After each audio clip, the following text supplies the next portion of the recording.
अब मुझे बताएं, इंसान को मैनेज करना, इंसान की खुराक मैनेज करना, उसकी चीज़ें मैनेज करना मुश्किल है ये बकरी की। आप घर में सालन पकाते हैं, एक सालन में कितनी चीज़ें डलती हैं? टमाटर डलता है, प्याज है, मिर्ची है, नमक है, लाल मिर्च है, सब्ज़ी है, गोश्त है, कितनी चीज़ें हैं। फिर उसको पकाने का कितना प्रोसेस है ना। बकरी की खुराक मैनेज करना कितनी मुश्किल है। काटनी है, डाल देनी है, खुश्क है तो कटी हुई पड़ी है, स्टोर से निकाल के डाल देनी है, कितना मुश्किल है। सुबह शाम उनका पानी का टब भर देना है, कितना मुश्किल है। अच्छा, ये फाइनली जी राजा शफीक साहब ने 2 बकरियां ले ली हैं और अपने गोट फार्म का आगाज कर दी है। माजिद भाई 2 बकरियां तो मैं ले ली हैं, और कितनी बकरियां लूँ? अच्छा, ये और भी बहुत सारे सवाल बंदे पूछते हैं कमेंट सेक्शन में कि कितनी बकरियों से अपना काम स्टार्ट करें। देखें, ये 3-4 चीज़ों पे डिपेंड करता है। सबसे पहली चीज़ है आपका बजट कितना है, आपके पास पैसे कितने हैं आप जो इन्वेस्ट कर सकते हैं। और उसके लिए मैं ये कहूँगा कि अगर आपके पास 5 लाख रुपए है ना, तो आप 2.5 से 3 लाख रुपए इन्वेस्ट करें, 2 लाख बैकअप पे रख लें। खुदा ना खास्ता कोई भी बिजनेस हो, गोल्ड फार्म नहीं है, उसमें ऊंच नीच हो सकती है। जो बैकअप पे पैसे आपके अकाउंट में पड़े होंगे ना, वो आपको कॉन्फिडेंस देंगे, आप में एतमाद पैदा करेंगे। छोटा मोटा जो ऊंच नीच होती है, नुकसान होता है, वो आप कवर कर सकते हैं। आपका बिजनेस, आपकी दुकान चलती रहेगी। हम लोग नॉर्मली क्या करते हैं, 5 लाख हमारे पास है, या मिसाल के तौर पे 10 लाख हमारे पास इन्वेस्टमेंट है, हम 10 मार्केट में लगाने की बजाय 12 लाख रुपए लगा देते हैं, 2 लाख किसी और से भी लेके हम लगा देते हैं। तो जब काम में ऊंच नीच होती है, थोड़ा पैसा चाहिए होता है, बैकअप नहीं होता। होता क्या है, उसके नतीजे में आपकी दुकान, आपका फार्म, आपका कारोबार बंद हो जाता है। तो कोशिश करें कि आपके पास जितनी इन्वेस्टमेंट है, पैसा है आपके पास, उसका 60% आप इन्वेस्ट करें, बाकी आप बैकअप पे रखें। कोई बात नहीं, कोई बात नहीं, कुछ नहीं होता, घबराना नहीं। आप फार्मर बन रहे हैं, बकरी के पेशाब से, इन चीज़ों से घबराना शर्माना नहीं है। छोड़ दें, आप इसको फिर पकड़ लेंगे, कोई नहीं, उसे भी छोड़ दें, घूमने दें। तो ये पेशाब विशाब करती रहती है, कोई मसला नहीं है बकरियों को। और एक और चीज़ मैं मेंशन कर दूं कि हदीस भी है कि आप बकरियों को मट्टी झाड़ें, बकरियों की जिस्म से मट्टी झाड़ें, मतलब उन्हें साफ सुथरा रखें, नहलाएं धुलाएं, ये भी सवाब है, सुन्नत है। अच्छा, दूसरी चीज़ जो हम डिस्कस कर रहे थे, एक तो हो गई आपके पास इन्वेस्टमेंट कितनी है, जो आपने पूछा कि मैं कितनी बकरियों से शुरू करूं। ये डिपेंड करता है आपके पास पैसा कितना है, उस पैसे का 60% आप इन्वेस्ट करें। दूसरी चीज़, आपके पास उनको रखने के लिए हाउसिंग, शेड, बाड़ा कितना है, जगह कितनी है। ऐसा ना हो कि आपके पास 4 बकरियां रखने की जगह है, आप 20 बकरियां ले आएँ, उससे फिर मौसमी शिद्दत जानवर को बर्दाश्त करनी पड़ेगी। शेड बड़ा नहीं है, बकरियां गर्मी है तो धूप में होंगी, सर्दियाँ हैं तो बाहर होंगी, ठंड लगेगी, गर्मी से भी बीमार होंगी, सर्दी से भी बीमार होगी। बाहर उनको घूमने के लिए बाड़ा भी चाहिए। बाड़े की जगह भी एटलीस्ट एक बकरी को 10 से 15 स्क्वायर फीट मिले, मिनिमम 10 स्क्वायर फीट, और ऊपर तो जितनी हो, जितनी ज़्यादा जगह होगी उतना जानवर कंफर्टेबल होगा। मगर बाड़े के अंदर 10 स्क्वायर फीट से कम नहीं होनी चाहिए। शेड के अंदर एक बकरी को 5 स्क्वायर फीट जगह चाहिए, जहाँ बकरी बैठ सके, उठ सके। शेड के अंदर, बाहर 10 स्क्वायर फीट, दोनों मिला के टोटल एक बकरी को मिनिमम 15 स्क्वायर फीट चाहिए। इस जगह से आपने कम नहीं करनी, इससे ज़्यादा जितनी भी हो जाए जानवर खुश रहेगा, कंफर्टेबल रहेगा, कोई प्रॉब्लम नहीं, मगर इससे कम ना हो। तो दूसरी चीज़, पहली चीज़ इन्वेस्टमेंट, दूसरी चीज़ शेड, जितनी जगह रखने की होगी उतनी आपने बकरियां लेनी है। तीसरी चीज़ आ गई, घूमने दे बकरियों को, घूमने दें, आप बैठ जाए। तीसरी चीज़ आ गई खुराक, कि आपके पास खुराक कितनी है। आप 10 बकरियां लेके आते हैं ना, तो आपके पास 15 बकरियों की खुराक का बंदोबस्त होना चाहिए। सर्दी है, गर्मी है, मौसम ऐसा हो गया है, खुराक अच्छी लगी नहीं है, आपको 4-5 जानवरों की ज़्यादा खुराक होगी तो आपके जानवर मैनेज हो जाएंगे, कोई ऊंच नीच हो गई तो भी। अगर आप 10 जानवर ले आते हैं, खुराक है आपके पास 5 जानवरों की, तो भी आपका फार्म नहीं चलेगा, आपको नुकसान होगा। खुराक जानवरों को, 5 जानवरों की खुराक 10 जानवरों को डालेंगे तो जाहिर है उनकी नीड पूरी नहीं होगी, वो जानवर भूखे रहेंगे, तो वो खुराक कम होगी। जब खुराक कम होगी तो वो जानवर कमज़ोर होंगे। कमज़ोर होंगे तो आपका माली नुकसान होगा। अगर आप एक 35 से 40 हज़ार रुपये की बकरी लेके आते हैं ना, उसको खुराक अच्छी नहीं है, महीना 2 महीना 3 महीना, तो यकीन करें वो 40 हज़ार वाली बकरी आपसे 20 हज़ार में भी कोई नहीं ख़रीदेगा, उसकी कीमत डाउन हो जाती है। दूसरी चीज़, जब वो कमज़ोर होगा वो जानवर बीमार भी होगा, बीमारी भी आपके जानवर को नुकसान देगी। तो तीसरी चीज़ ये हो गई कि उतने जानवर लाएं जितनी का खुराक का बंदोबस्त हो, बल्कि 10 लेके आ रहे हैं तो खुराक 15 जानवरों की आपके पास बंदोबस्त होना चाहिए। ये परचेजिंग से पहले करने वाली चीज़ें, शेड भी, खुराक भी। ठीक हो गया, ये 3 चीज़ें हो गई। अब चौथी चीज़ आ गई आपका केयर टेकर, जो बकरियों को संभाल रहा है। चाहे आप खुद संभाल रहे हैं या आपके पास स्टाफ है, मुलाजिम है जो बकरियों की देखभाल करेगा, वो कितना एक्सपर्ट है, कितना स्किल्ड है, कितना टैलेंटेड है बकरियों को संभालने में। अगर वो एक्सपीरियंस नहीं है, वो बकरियों की देख रेख नहीं कर सकता, उसको मेडिकेशन का नहीं पता, खुराक का नहीं पता, हाउसिंग का नहीं पता, कब पानी देना है कब नहीं देना, कौन सी चीज़ कब दिलानी है, धूप छाँव का, मौसमी शिद्दत से बचाने का, हिफाजत का, उसको नहीं पता, और आप ले जाते हैं 50 बकरी, तो क्या होगा? मिसमैनेजमेंट की वजह से आपके जानवर मरेंगे, आपको माली नुकसान होगा। तो ये चीज़ आपको देखनी है कि जो बंदा बकरियों को संभाल रहा है वो कितनी बकरियों को मैनेज कर सकता है। ये शायद सुनने में आपको डिफ़िकल्ट लग रहा है, ये बड़ा आसान है। बकरी को मैनेज करना कोई मुश्किल नहीं, सुन्नत है ना, हमारी सुन्नत है, बेशक, सवाब भी है, बेशक बेशक, और इस काम में बरकत भी है। इंशाल्लाह फिर कोई हमारी बैठक हुई, सिटिंग हुई ना, तो उसको भी डिस्कस करें।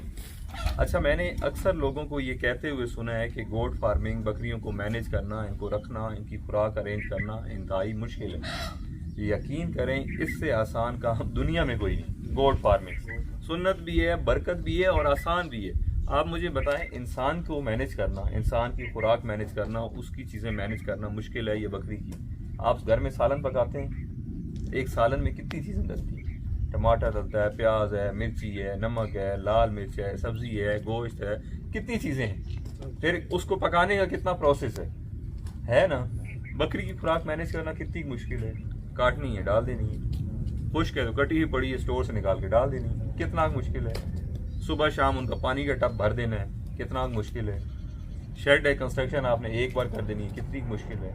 इंसान बीमार होता है, कितने डॉक्टर के 50 चक्कर लगाते हैं। इसके 8-10 इंजेक्शन आप अपने फार्म पे रख लें, आपको डॉक्टर की जरूरत नहीं पड़ी, कहीं लेके नहीं जाना पड़ेगा। क्या मुश्किल है इसमें? कुछ मुश्किल नहीं। मैं अक्सर कहता हूँ कि काम ना करने वाले के पास बहाने हज़ार हैं, और जिसने नीयत कर ली, जिसने करना है, उसके पास सोल्यूशन हज़ारों हैं। इंसान करना चाहे ना, ये इंतहाई आसान काम है, इसमें कुछ मुश्किल नहीं है। माजिद भाई, काशिफ रोज आता है आपके पास मशवरे लेने के लिए, बकरियां खरीदने के लिए, रोज आता है, रोज पूछता है, वो लेते नहीं, मैं तो खरीद ली आज।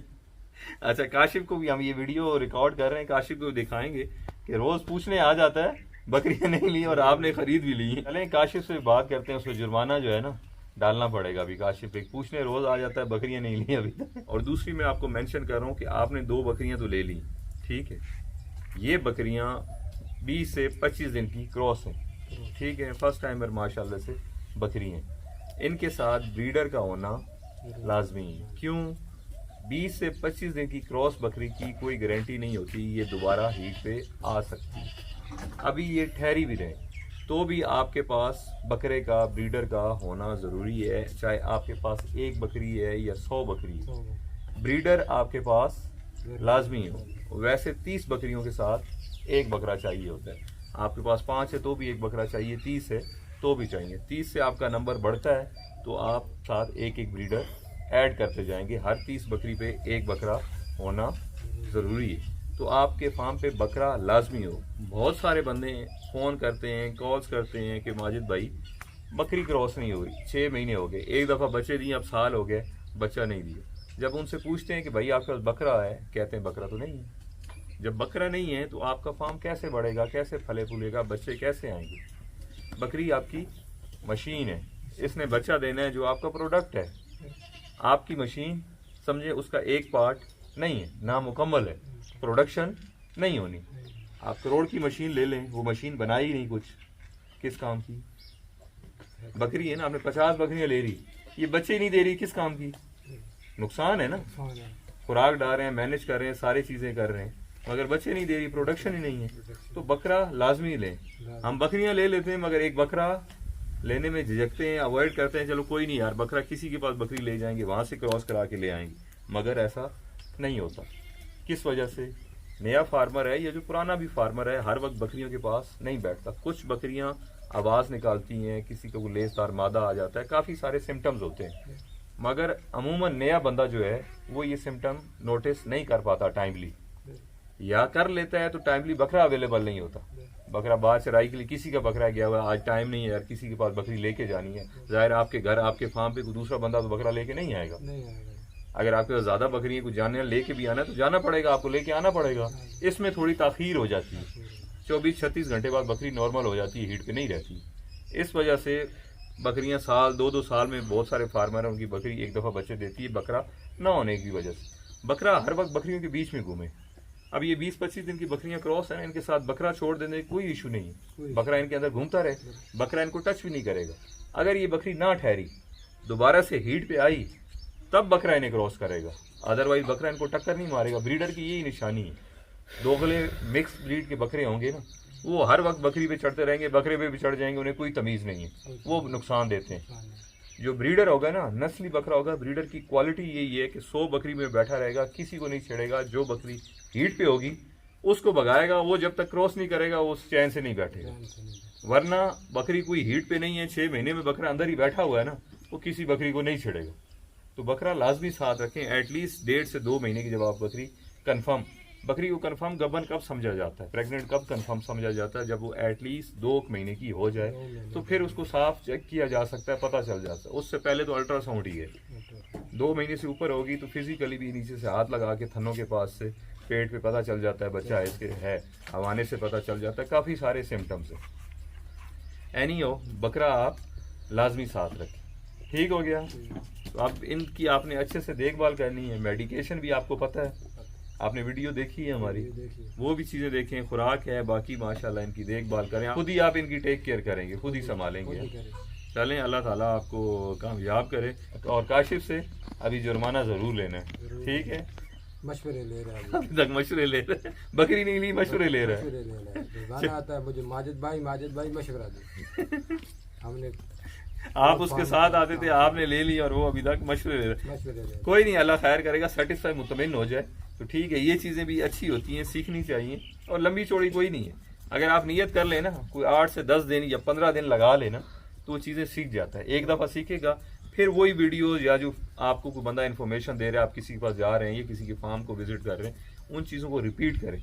एक इन्फॉर्मेशन आपको मिल गई ना, उसी को आप हफ्ते 10 दिन बाद फिर स्टडी करें उसी टॉपिक को, तो वो फिर पक्का हो जाएगा, आपके जहन में, आपके दिमाग में बैठ जाएगा। और मैं हमेशा कहता हूँ चीज़ों को लिख लिया करें। जब आप लिख लेंगे ना एक बार, आपको एक चीज़ पता है, आज जो मैंने बातें बताई अभी आपको पता है, अगर घर जाके आप यही एक कोई पेपर पेन लेके ना उस पर ये चीज़ें मेन पॉइंट लिख लेंगे जो डिस्कस की हैं, तो यकीन करें ये आपके जहन से कभी नहीं जाएंगे। आगे आप 50 बंदे को भी एक्सप्लेन कर सकते हैं। और माशाल्लाह अब तो आपने काम प्रैक्टिकली शुरू कर दिए, तो ये चीज़ें आपको हेल्प भी देंगी और आप बहुत सारी चीज़ें सीखेंगे। और दूसरी चीज़ ये है, कोई भी नया बंदा आता है ना, कभी भी आपके पास आता है, आपको कॉल करता है या इन्फॉर्मेशन लेता है, तो इन्फॉर्मेशन दें। यकीन करें, ये इन्फॉर्मेशन ना, जो चीज़ भी है ना, कुदरत का कानून आप देना शुरू कर देना, वो बढ़ती है, कम नहीं होती। चाहे वो रिस्क है, पैसा है, या कोई चीज़ है, फिजिकली कोई चीज़ है, या इन्फॉर्मेशन है, नॉलेज आप शेयर करेंगे ना, बढ़ेगी। देखें, जब आप लोगों से इन्फॉर्मेशन शेयर करना शुरू करते हैं ना, कोई टॉपिक है, आप समझते हैं कि मैं इसमें एक्सपर्ट हूँ, हो सकता है कि आपसे 10 सवाल पूछे जाएं, 10 में से 3 या 4 आपको ना आते हों। जो नहीं आते होंगे तो फिर आप उनको स्टडी करेंगे। लोग आपको एजुकेट करते हैं, इसलिए कहते हैं ना, जो चीज़ है वो देने से बढ़ती है। नॉलेज, इल्म जो है ना, लोगों से शेयर करेंगे ना, वो बढ़ेगा। क्योंकि लोग जब आपसे पूछेंगे, आपको नहीं पता, तो आप भी उस चीज़ को सीख लेंगे। ठीक हो गया? जज़ाकल्लाह, अल्लाह ताला आपको कामयाब फरमाए। ठीक है।